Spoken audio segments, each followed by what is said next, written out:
Good morning, everybody. Leanne, thank you so much for having us here. So my name is Kelly. I'm the genetic counsellor from Next Biosciences.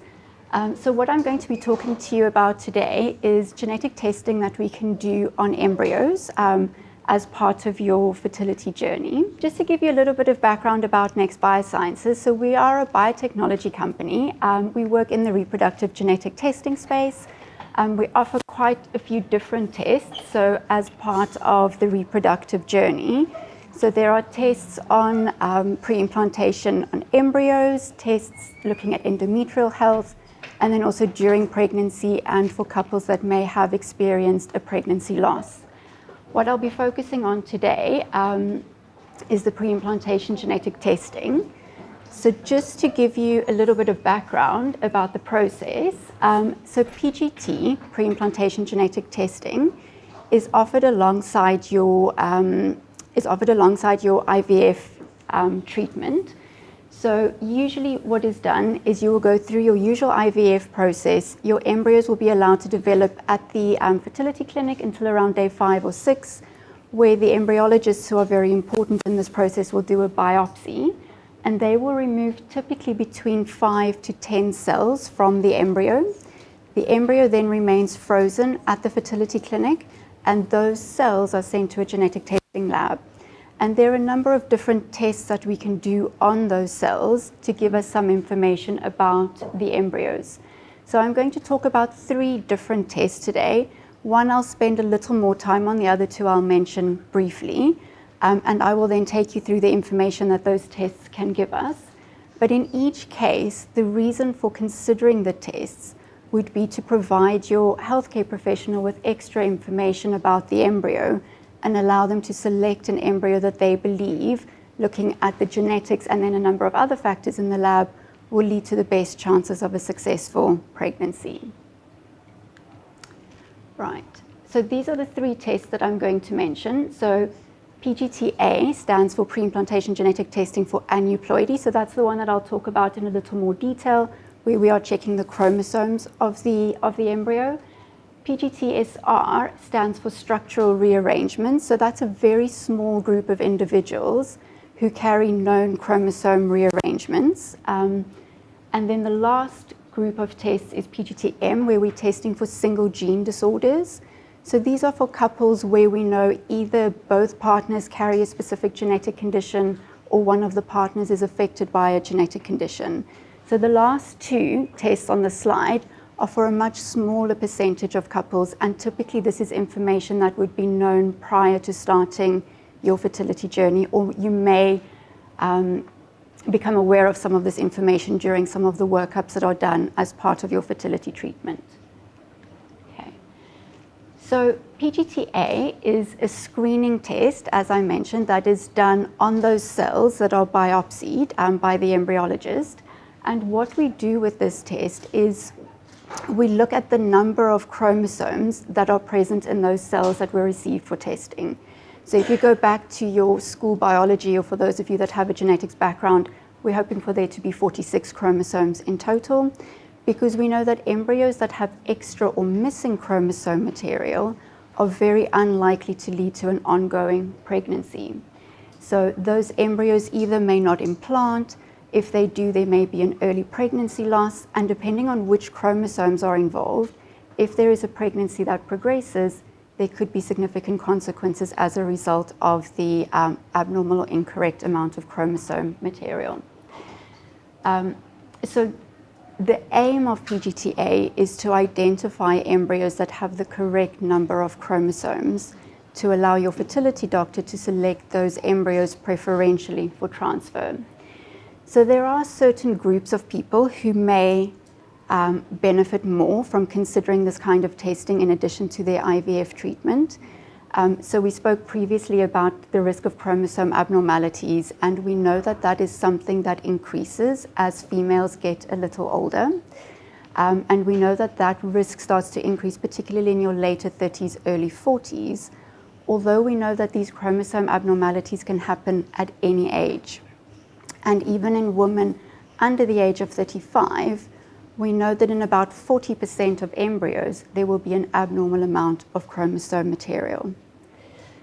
So the groups where that may be particularly beneficial is women who are perhaps slightly older, where there has been recurrent implantation failure, recurrent miscarriages, where couples have experienced multiple miscarriages without a known cause for those, and in a very small number of cases where there is a genetic condition in the family that's known to be inherited in a sex-linked way, so where there is a higher risk for males typically, this test can give us information about the genetic sex of the embryo, which then allows to reduce the risk of those kind of conditions.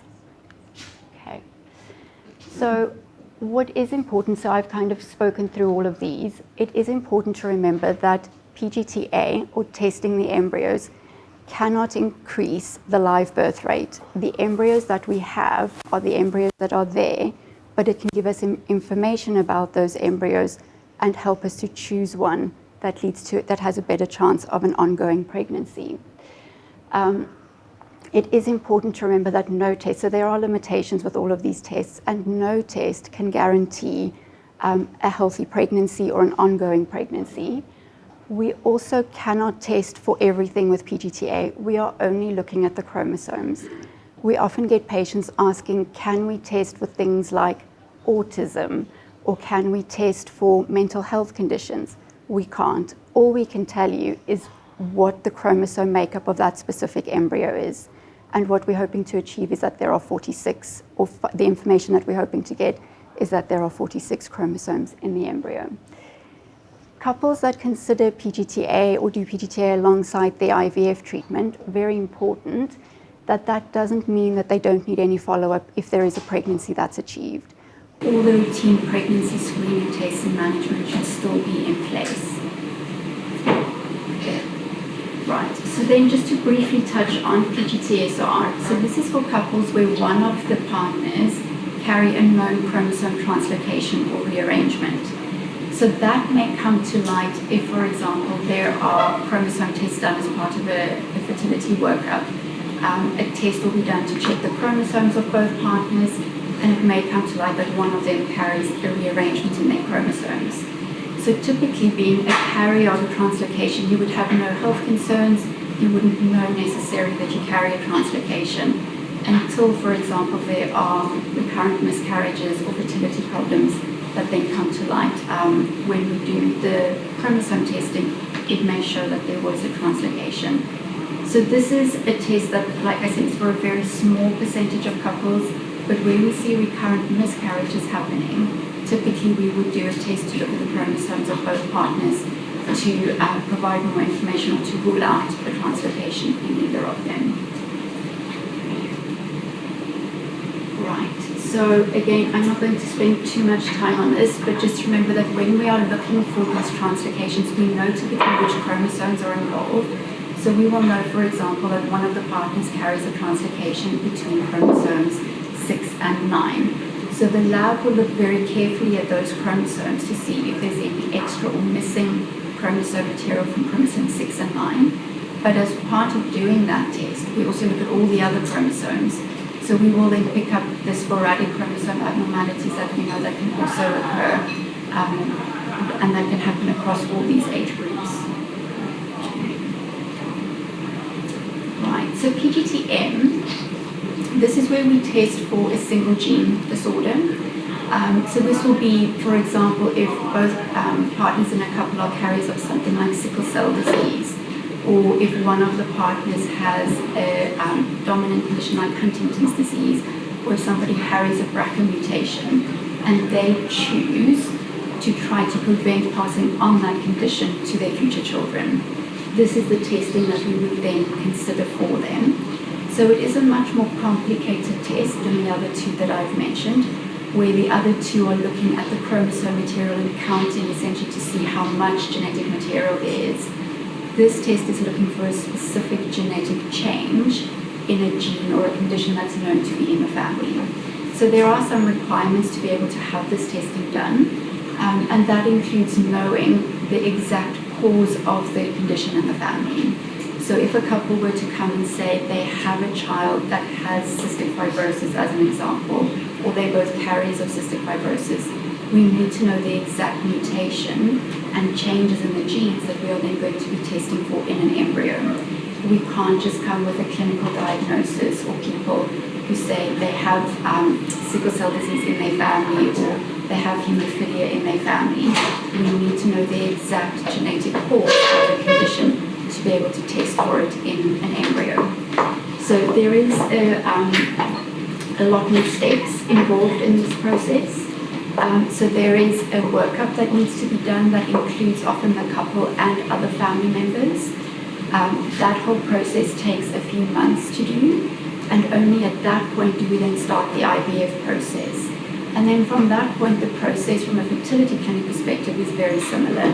So the couple will go through their fertility treatment, the embryos will be allowed to develop until day 5 or 6, and then again you receive that same biopsy of cells, so the 5 to 8 cells, and we do the testing then for the specific genetic condition on them.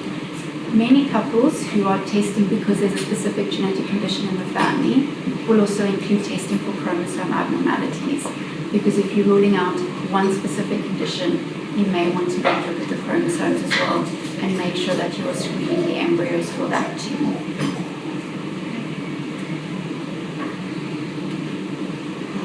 So these are the people, and we've touched on this already, who would consider this, and typically this is information that you would know before even going to a fertility clinic. It may be the reason why you go to see them, to say that you would like to prevent passing on this condition. Couples who go through this process, it is a big undertaking, it's a big decision to make, and there's a lot of factors to consider. It's not an easy process, and the process takes a number of months. So it may not, I may have made it sound simple with the different steps, but this whole process often takes about 6 months before we get to the point of having results on an embryo. So that whole process then does take quite a long time. Important to know that PGT-M only tests for the specific genetic condition that is in the family. So we can't test for all genetic conditions. There is no test at this stage that can do this. We can only test for the condition that we know there is a risk for in the family. And when we do this testing, we're excluding that or reducing the risk of that condition, but we still cannot guarantee a healthy pregnancy or an ongoing pregnancy for these couples. So as a genetic counsellor, I always feel like I have to put in a little slide about the benefits of genetic counsellors and how we can assist couples going through their fertility journey. So we are healthcare professionals that have training in genetics and psychology, and generally we are there to help couples who are considering any of the tests that I mentioned, either before or after the testing, to explain the process to them, to explain what the test is about, what information can it provide, and then once results are available, to assist with interpreting those results. So often your fertility doctor will suggest either meeting with a genetic counsellor before considering some of these tests, or once results are available, to then talk through what those results mean for you and for your journey going forward. So genetic counsellors really want to try and make sure that informed consent is very important, to understand the limitations of the test that you're undertaking, understand what information it can provide, having realistic expectations of the outcome of the test, knowing what to expect, and then also making sure that you have documentation and you have something to go back to refer to about everything that was discussed during these sessions. Okay, right, so I think that's all from me, and then I'm happy to take questions at the end of the day with the rest of the panel. Thank you so much for your time.